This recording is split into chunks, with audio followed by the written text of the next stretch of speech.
Este pueblo me recuerda a la película Bella y la Bella y la Bestia. ¿A que sí?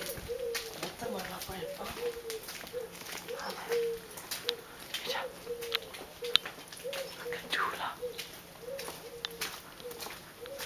Vamos a buscar la panadería.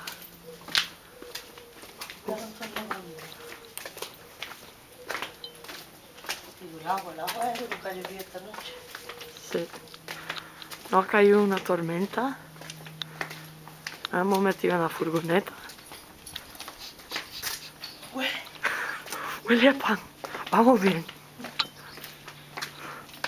Estamos en la rue de Boulanger.